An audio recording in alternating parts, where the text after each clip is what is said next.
Good morning, family, and welcome to another conversation of transformation with Ms. Lauta Rasul, and I am Ahad Rasul, your co-host. Now, today, the topic of our conversation is fear. We find it very, very important to speak about this topic. However, we're going to speak about it from the perspective of how we can be in control of our experience so that this experience of fear that we have does not dictate our actions. However, we use it for what it was originally given to us to experience. I'd like to invite everyone who's listening to call in with any questions or comments in relationship to the topic of today's show. If you have experienced anything that rings in harmony with what we're speaking about, feel free to call in and share your experience. If you are not clear on something that we're speaking about, if you just want to, call in and make a little comment and go. Whatever you have to offer, we are greatly appreciative. So feel free to call in. Now, to introduce the talent, the star of the show, who everyone's here to, speak with, Ms. Lauta Rasul. Good morning. Well, thank you very much, Ahad. And in Lakesh, everyone, greetings and salutations. This is a show that we've been really looking forward to and talking about. And we have conversations about these topics that we share with you in our weekly shows at home as well. And we have a special guest who I'll be introducing shortly. But I want to bring the topic forward, which is about fear, first by paraphrasing something I wrote in a pamphlet about frequency water a while ago. And it's the idea that we live in times when the times where lies are being destroyed about inadequacy and competition and hatred, and that fear, which is lower energies, are being destroyed as well. The old ways of judgment and pain are obsolete now, and the price we have paid is inflated and in direct proportion to our unwavering positions of inflexibility and our steadfast devotion to our own pain and interference patterns that we create through our fears, and that we produce these interference patterns in our experiences. It's time now to cease the argument for our limitations and allow for the expansion so that we can reveal to ourselves a clear path to our own evolution.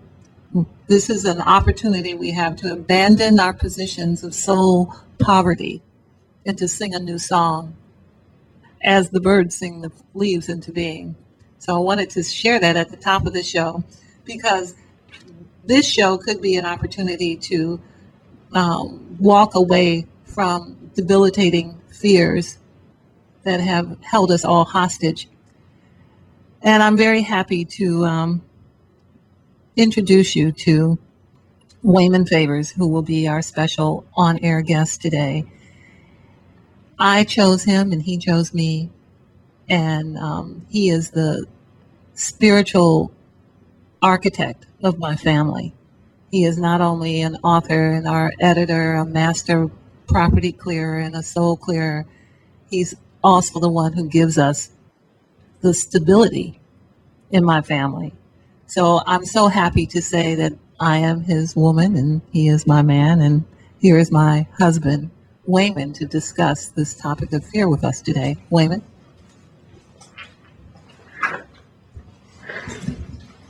So, good morning in Lakesh, namaste, to my wife, to Ahad, to everyone in the listening audience. So now, after that glowing, marvelous, wonderful introduction, I am now afraid to speak. Seriously, I want to thank Lauta and Ahad for inviting me onto the show, particularly to talk about this topic, because I've, over the years, given a great deal of thought to it, primarily because I'm one of those folks, probably like most of you, who has had to face and work through fear of various kinds. When Laota asked me if I would participate on the show, of course, I was delighted to do it because I love the show. I listen to it religiously. I love the interaction between Ahad and Laota. And the topic interested me. And it's funny because I thought I knew a lot about fear, having examined my own, faced my own sometimes, and thought about the idea intellectually and spiritually. And after Laota shared with me what the topic was going to be, I had to completely recalibrate. And it was not until yesterday when I was out on my morning walk, while I was thinking about what it was that I would say, that I actually re-examined what I thought I knew about fear and put it in a more practical context, let me say. So to dive right in, there are two kinds of fear. There is normal fear, which comes with the equipment. And by that, I mean it comes with us as human beings. And there's nothing foreboding or grave about it. It's an emotion, just like joy, just like peace, just like tranquility. And it is as important as those other emotions because emotions are a special kind of energy. They serve a very special purpose. And I'll go into that a little bit more, but I want to introduce the second kind of fear, which is what I call, after my revelation yesterday, Wizard of Oz fear. And I'll speak first about Wizard of Oz fear because it's the one that I think most people identify with or should identify with, particularly if you're interested in getting rid of fear, or more importantly than that, embracing fear as a friend because it can be helpful to you. So as I was thinking about this idea, the second kind of fear, I flashed back to the original Wizard of Oz movie that was made in 1939. And I went directly to a scene close to the end of the movie where Dorothy and the Cowardly Lion, the Tin Man, the Scarecrow, and Dorothy's dog Toto are back in the Emerald City, and they are before the Wizard of Oz, having vanquished the witch. And as proof of having vanquished her, they brought with them her broomstick. And this was the price that the Wizard of Oz exacted from them in order to get Dorothy back home. So they're in front of the wizard and they've got the broomstick, and there's this 35-foot high bald head face, scowling, angry, shouting, being mean and unpleasant. Fire is blasting up out of the floor. There's smoke billowing everywhere. And there's this loud, thunderous-like sound. And just at the moment when the wizard is expressing his most vile, powerful self, the little dog Toto pulls the curtain back, and there's this little old, frail, white-haired man manipulating a microphone and some other props. And he even refers to himself as a humbug when they ask who he is. And a humbug is an unpleasant person, somebody who says or does things that are not necessarily accurate. And that is what I call, or that is a description of what I'm calling Wizard of Oz fear, because it's not real. It's the fear that we make in our own minds when we are confronted by real fear. And it's funny because it's actually a really good example of how much power we have. And to explain a little bit more, I'll go back to the idea of real fear. And real fear is just, by definition, a strong emotion caused by great worry about something that's dangerous or painful or unknown that is or might happen. And all it is information. It's just like every other emotion that we have. And it's actually kind of like, it's analogous to sight, sound, taste, touch, or smell. When you touch something, you get a sense of what it is. It's rough, it's smooth, it's silky, and it provides information that goes to your brain so you can determine what you're going to do about this thing that you felt. Or it's like sight, where you can look out and see yellow, brown, green, red, fat, skinny, tall, short, all kinds of shapes. You get information about something that helps you decide what you're going to do about what it is you're looking at. Or it's like sound. You hear something, it's loud, it's soft, it vibrates, it gives you information. Emotions are the same way. And fear is kind of what I call an apex emotion because it has a special duty. Now, if you will, bear with me. Back to the idea of emotions, all emotions require that you do something because there's information that's coming into your brain that you have to evaluate and make determinations about. And this emotional energy is super fast. It has to be fast to get messages to our brains to give us the time that we need to evaluate to make determinations about what we're going to do.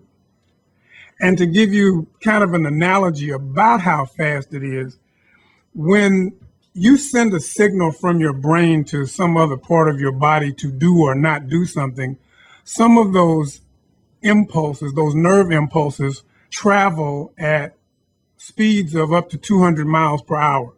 So when you break that down, that means that an impulse can travel from your brain to some part of your body in something like 1/64th of a second.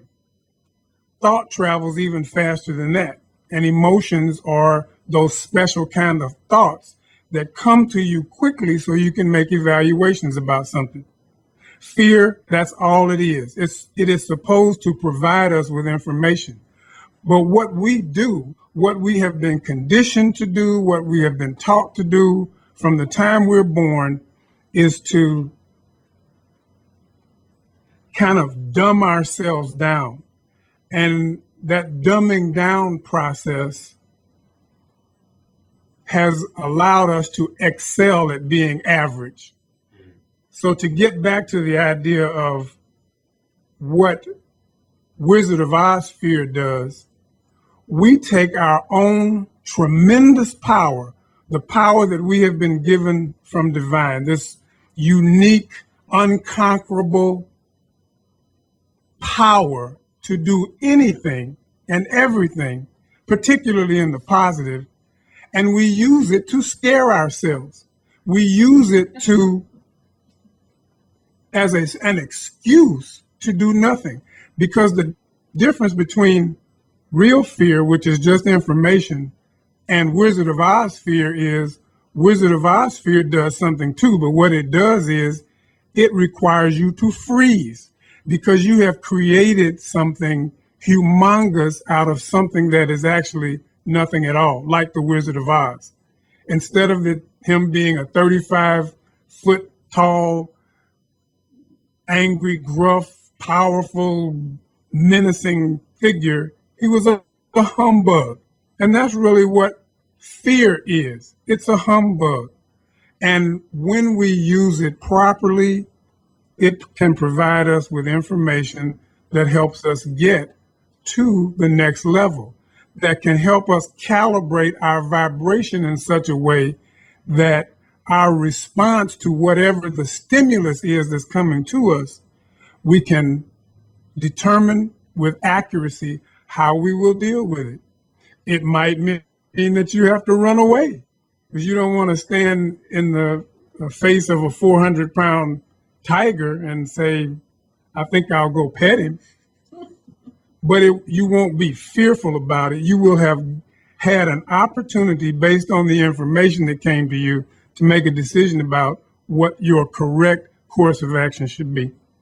So let me stop droning on for a minute and get this wonderful program back to the co-host and take this idea a little bit further. Thank you.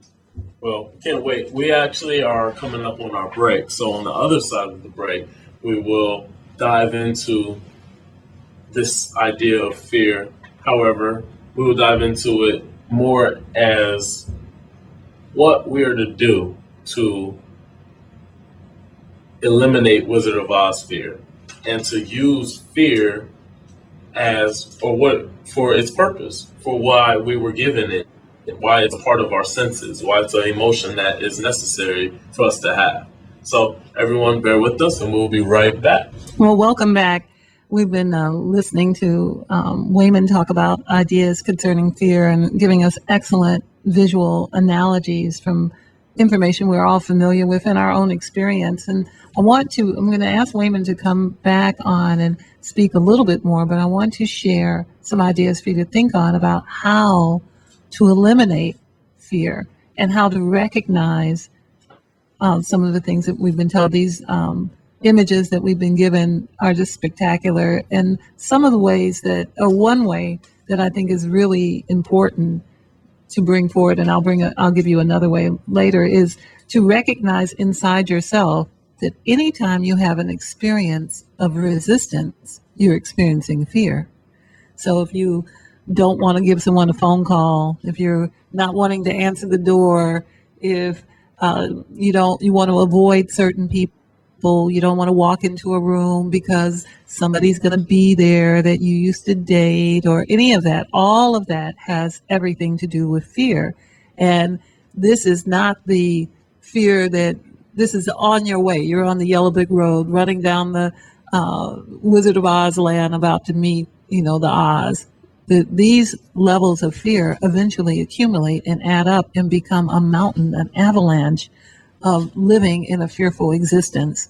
And I think, Ahad, I think you even were mentioning in our earlier conversation, some things concerning how people relate these kinds of experiences, this idea of, feeling the resistance and then giving in to the resistance. And then that mountain grows to be larger and larger and larger. Yes, and I actually want to ask Wayman or share my understanding of this Wizard of Oz fear so you can confirm if we're on the right track or not. What I'm understanding you to say, the Wizard of Oz fear, which is such a cool terminology, is that this is something that has been built up in one's mind, and we make that build up, or the thing that has been built up in our minds, the bigger than ourselves, bigger than our own ability, power, control, or whatever it might be. So as the example of the Wizard of Oz, what they're looking at is what the impact that the Wizard of Oz has on everyone in the land, the impact that the Wizard of Oz can blow fire from some direction, the impact that the Wizard of Oz's avatar stands so tall and so big and so bright and all these different things, and the voice is so deep. However, there was never an action that justified the fear. It was the impression of how this came off to be. So in our own lives, if we're experiencing Wizard of Oz fear, it would be related somewhat like what we hear about. Oh, I got a perfect example. All right, so my name is Ahad Rasul, and that name is a very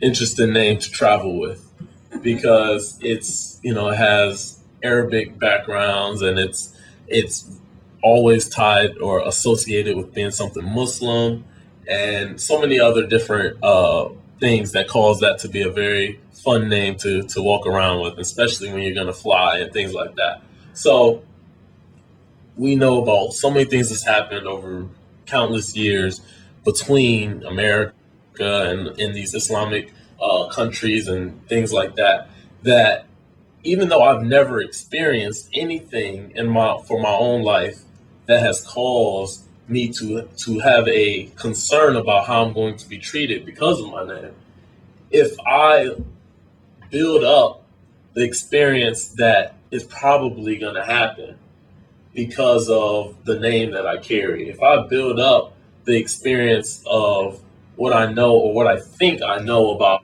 how people will view me because of my name, then I choose to, let me try to go change my name, or I choose to say I don't want to fly, or I go into experience of going, of traveling, where it might be, in a real suspicious, fearful way, then I'm making my experience be what it's going to be, because I've let a situation or a circumstance be bigger than my own ability to have a smooth and peaceful interaction, regardless of who I am. And one thing I've talked to countless people as well, and I have had little funny interactions that remind me that this is real. This built up fear, this Wizard of Oz fear, is real on both sides. Because for me, it could be the Wizard of Oz fear of thinking like, oh, here I go, I'm gonna get picked out, I'm gonna get mistreated, I'm gonna get this, that, and the third. But on the other side, a person who never sees me, never met me, and never knows my name, when they interact with me, they don't have a reason to be in fear. However, as soon as because of this Wizard of Oz fear, as soon as they see my name associated with whatever it is, then oh yeah, that's someone we need to check out. We might have a reason to be in fear of this person, or something that they might be capable of or interested in doing or anything like that. So that Wizard of Oz fear is working both ways, which produces a situation where there really needs to be fear, because now I feel like I'm being mistreated, and now the person feels like, because I'm carrying that energy, then the person or the people who I feel that way about feels my energy of being uptight, tense, combative, and then they experience the same thing. So we've made it now a reality that it never was, all because of this perceived fear, because of something that never even happened to them. That's an excellent example, and you've also given me an opportunity to share another aspect of this idea that is critically important. Because the situation you described is a perfect one, where there is this potential for Wizard of Oz fear manifesting on both sides. And the idea that I want to introduce is vibration. When you are operating in the kind of fear that is what I'll call Geiger counter fear, where you put the Geiger counter to the radioactive metal, you know how much radiation is coming. You can determine how close you want to get to it, what you need to do to secure it or to make it safe for yourself and everyone else. Now, when you're operating in that mode, you have an opportunity to determine everything that could possibly take place before you take one step. So you have this beautiful name, and you know that folks are homophobic and they have strange ideas. And so you take every precaution before you go. You got your passport in order, your driver's license in order. You're wearing clothes that don't have metal in them so they don't make the metal detector go off. Everything that you can possibly do, you've done it before you ever even step out of your house to go to the airport. And the other thing that you know is you are such a wonderful person that no matter what your name is, when you smile, when you greet these people with the vibrational energy that you carry, no matter what they're thinking, you are going to neutralize them because you are not carrying Wizard of Oz fear. Whether they are or not, you will have the power because you are that powerful being made in the image of divine to neutralize any other kind of energy that comes in your presence. So it is in essence, it's not the fear or the situation or the stimulus that is coming to us. It's our reaction to it. And we have an opportunity to control that because it ultimately is the self, me, you, whoever the person is, who creates this bugaboo or this Wizard of Oz mentality, or it is you who has the opportunity to remain in the high vibrational status that you want to be in order to continue to experience life as it was meant to be experienced, so that everything about you and everything about everyone who interacts with you is joyful. And before I turn the mic back over to you and Laota, I want to perhaps steal a little bit of you all's thunder, because there's one more idea that I want to express that helps to minimize Wizard of Oz fear and keep you in the proper posture and in the proper vibration. And there are a couple of ideas that I've heard you all speak about in weeks past on the show, and one that I haven't even mentioned to my wife. So the idea of Ho'oponopono is one of the most powerful tools that a person can use to stay vibrationally high.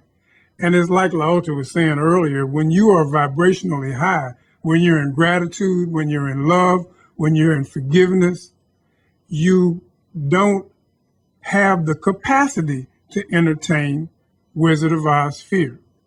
And the other thing is, there are times when you can't do it yourself because you're in the throes of it. But if you are aware enough to know that you can call on a friend to help you through it, you can help shrink that Wizard of Oz back to the humbug. And one of the things that my wife Laota does and is, I think of her as the friend that you need when you're in that space where you can't do it yourself. She is one of the divine's tuning forks. She can help you restore the vibration that you need that will help you fortify yourself from that point forward. And with that, I'm going to turn the mic back over to my family and thank everyone for the opportunity to participate, and greet you. Namaste. Thank you, Wayman. Thank you very much. One of the things that we were speaking earlier, right before the show, we were having a family conversation, and Ahad, who does the spiritual consultations, was sharing something that comes through from the Lords of the Akasha in the Akashic Records. And I'd like for you to share that now, Ahad, some of the things that you get when concerning this idea of what we do and what it does for others. Would you be willing to do that? Yes, of course. Well, our goal here and our family goal is to extend the experience of family to everyone. And the way we're going about doing that is by opening up our resources, whether it's information, knowledge that has been gained over years of trials and tribulations, like what Wayman has offered us right now, or healing, like what my mom offers. What we're doing is we're extending what we have of ourselves to every person who has need or interest in it. Now, a part of what we're also doing is inspiring others to do the same. And one example of how we are looking to eliminate fear by having a strong family like foundation and energy with everyone is, for example, we have people who are extremely creative, who are great creative minds. However, their minds are geared towards that, and they're happy and just joyful when they're being that.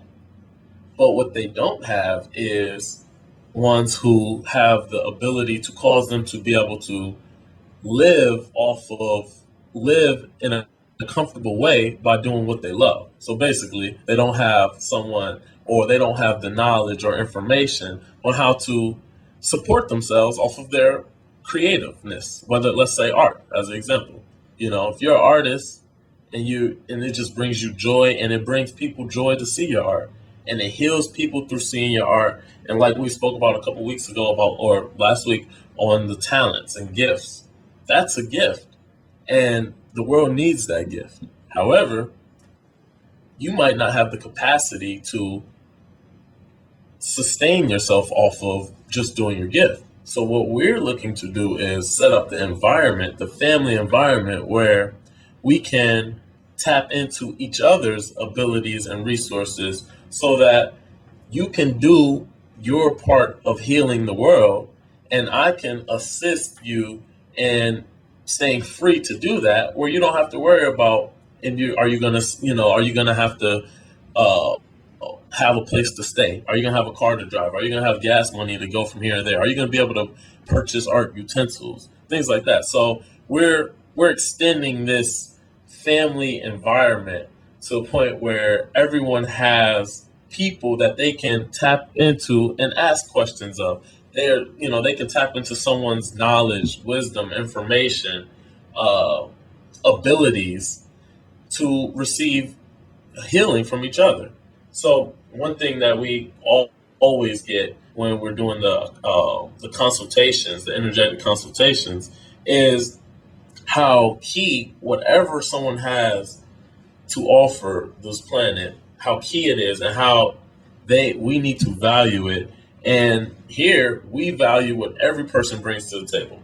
So one of the big things that we want everyone to experience from us is this family vibration. That's why when we open the show, we say, "Good morning, family." That's why every experience you have with us is a family-like experience, because in reality, we are from the same source. So we are family.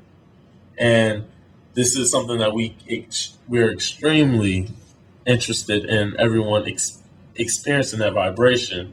And it gives you a reason not to be in fear, because you don't have to feel like you're stepping out on your own. You don't have to feel like if you're going to be a creative mind, and you're going to do your art, and you're going to do whatever it is, or you're going to do your music, or whatever the thing that you do is, that you have to be in fear, that you're going to have to fight the system of the world in order for you to just be happy, to do what you love.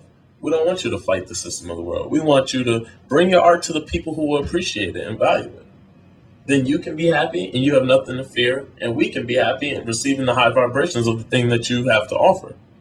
So that's how we're looking to eliminate fear with all the people that works with us, all the people that comes to be a part of what we have to do, or what we have to offer. Well, we have some really interesting things coming up. I'm hoping that in our next segment, you're going to hear a story of transformation that will culminate some of the things that we've talked about today. So we'll be right back. Well, welcome back. And we are back with our special story of transformation today. And our story is coming from Brian. Brian, are you with us? I am here in Lakesh. In Lakesh, welcome to the show. And I'm so excited to hear your story of transformation. Would you start at the beginning, Brian? Absolutely. I'm blessed and honored to be here. Thank you for the opportunity. I have been working with LaOda for about 6 months or so now. And I'll give you a little bit of my background. I have studied esoteric and psychology for about 15 years. I've got an MD and a PhD in complementary medicine. And let's say that I've tasted the Kool-Aid in a lot of places. Most recently, I could tell probably a dozen different stories of transformation, and we could go on for hours and hours. But most recently, and the one that I'm most grateful for today, is related to my relationship with my father and the experience that my family is having with my father. To give you the background, my father was a Chicago police officer for over 38 years. Was in the detectives division for quite some time, a youth officer for quite some time, and then at the tail end of his career was in a special task force to track down serial rapists and killers for the mayor's office. He has seen a tremendous amount of, let's call it the lowest vibrational activity that we can see on the planet today. He hasn't fared well through his life experiences and has been a highly functioning alcoholic for my entire life. As of the last 5 to 7 years or so, the alcoholism has gotten out of control. It's manifesting in discordant behavior, discordant thoughts, tremendous amount of anger, resentment, and a whole slew of acting out in ways that are not socially acceptable, not spiritually acceptable, and has caused a lot of challenges in his life for not only himself, but for my mother and my family. As I'm listening to the segment today, I'm realizing how much of my life and my relationship with my father has been related to being afraid of him, or being afraid to step out of the family environment that frankly was unhealthy for me to participate in. So we fast forward to 2 years back from today. My father had a psychological break and ended up being put into prison for breaking and order protection. He was incarcerated for 6 months. When we look at, the history there, or the irony of a Chicago police officer being put into Cook County jail for 6 months, it's really outrageous. So after my father was released from county, he did okay for probably 6 months, and then picked up his old habits and spiraled out of control again. Well, most recently, about a month ago, he threatened my life with a bomb threat and threatened to kill me. And this is a culmination of years and years of mental, physical, and emotional abuse that I had allowed myself to endure. Well, I had to step in and get an order of protection put in place and appear in front of the judge and ask that, the court system intervene. This experience was extremely challenging for me until my spiritual committee asked me to reach out to LaOda. Well, with LaOda's assistance, LaOda stepped in, helped me understand that my father's soul was being challenged with entities that had taken over and were driving his addictive behavior, feeding on the emotional outbursts of not only him, but the physical energy associated with us in the physical world who were emotionally responding to his behavior, and a slew of other challenges. So LaOda stepped in to help not only clear the home environment. Al on our team also helped out clearing the home and the vehicles and has been extremely supportive. But as a result of this, from my human experience, I had no way of understanding how going in front of the judge and stepping up to protect myself, number one, protect my family, and protect the rest of the people on the street and in this world that could potentially have been hurt by his behavior, was shifting me out of a place of fear and into a place of unconditional love and understanding and acceptance. I had no way from my human perspective to see how this all could potentially work itself out with him receiving the type of care that he needs. He's extremely mentally ill on top of the alcohol addiction. So he's bipolar, he's got narcissistic tendencies, and a whole slew of other psychological disorders. And with the years of alcohol abuse, his mental capacity has been diminished severely, and he's becoming delusional and a little bit demented. So there's a whole slew of challenges here. The long story short is he needs care and not incarceration. But unfortunately, the way that these systems are set up today, you can no longer have someone put in psychiatric care against their will. So as I'm trying to weigh out these options and try to get my father the care that he needs, I'm seeing that what's going to happen in front of the judge is that he's going to get put back in jail again, and that was not the desired outcome. Well, again, that is from my human perspective, which is very limited. So in comes LaOda and team, clears the situation, helps with some soul work for my father, basically does a soul retrieval, soul clearings to get him centered back within his body and much less toxic than he had been. We fast forward to the court appearance. We go in front of the judge. The judge, number one, my father is much more docile and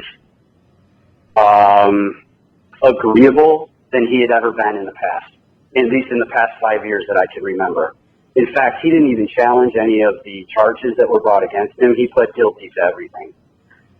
As a result, the judge did not put him back in jail. They ordered him into psychiatric evaluation, alcohol and drug treatment, anger management, and any other type of, and probation, so that he's going to be constantly monitored. So I walked out of this courtroom with such a tremendous sense of relief, gratitude, and unbelievable understanding that when we let go of needing things to unfold in the limited way that our human experience or human perspective puts limitations on and allows the divine to come in and assist us, that miracles are absolutely possible.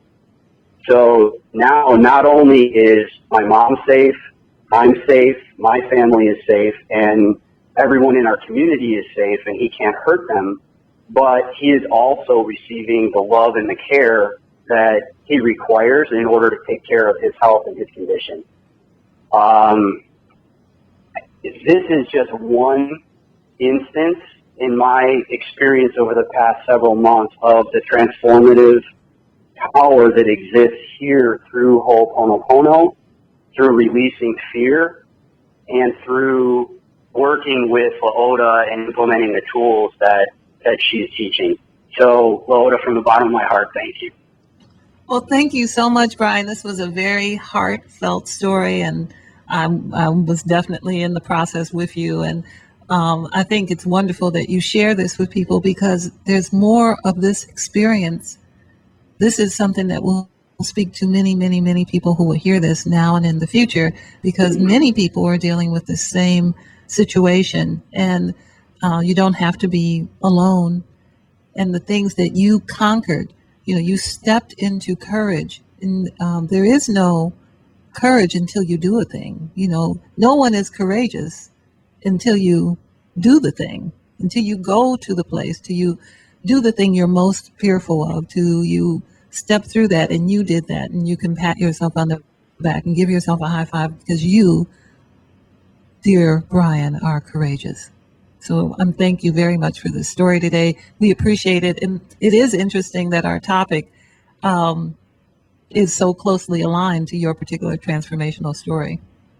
Yes. Well, and especially at this time of the year, one of the things I was reflecting on and preparing to come in and tell this story within a 10-minute window, I was blessed with the understanding that there are many people that the holidays present many, many challenges, especially related to personal relationships, family relationships, and so forth.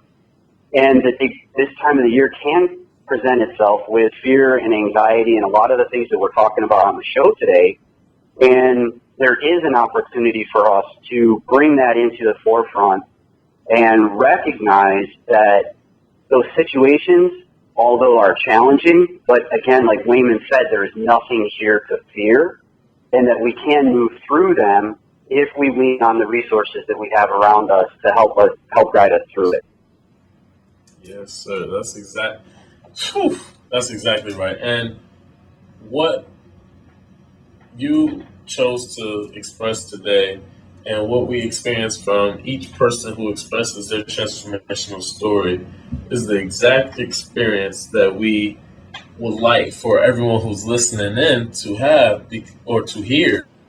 Because in order to make the decision to transform yourself, when you're listening to someone else for assistance, it's great to hear or know that they are coming from the same place where you came from or where you're at, so to say. So we're all on this journey together. We all are having these different experiences that make us able to help those coming out behind us, that make us able. So now you will see what you've experienced, Brian, in others and be able to help them out of it from experience, not from theory, And that's the exact thing. That's the family environment that we want. And that's the thing that why we have everyone coming on and giving these transformational stories. So thank you so much.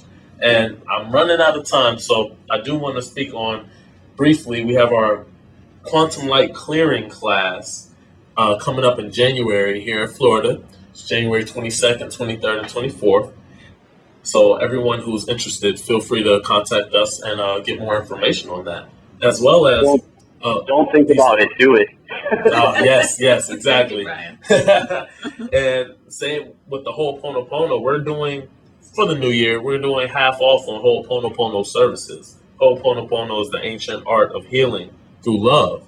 And I can't imagine one person who can actually say no to love, So everyone, feel free to visit our website, www.dnareplicate.com. You can contact us through the website for any information, any questions, concerns, whatever you may have. We look forward to hearing from everyone, and we will speak with everyone next week. Thank you very much, and Lakesh. Well, I want to say one last word, and that is that, we are inextinguishable. We cannot be threatened. We cannot be extinguished. And moving through our fear is one way for us to have that realization. So bravo for everyone who has stepped forward, and bravo for all of you who will. In Lakesh, everyone.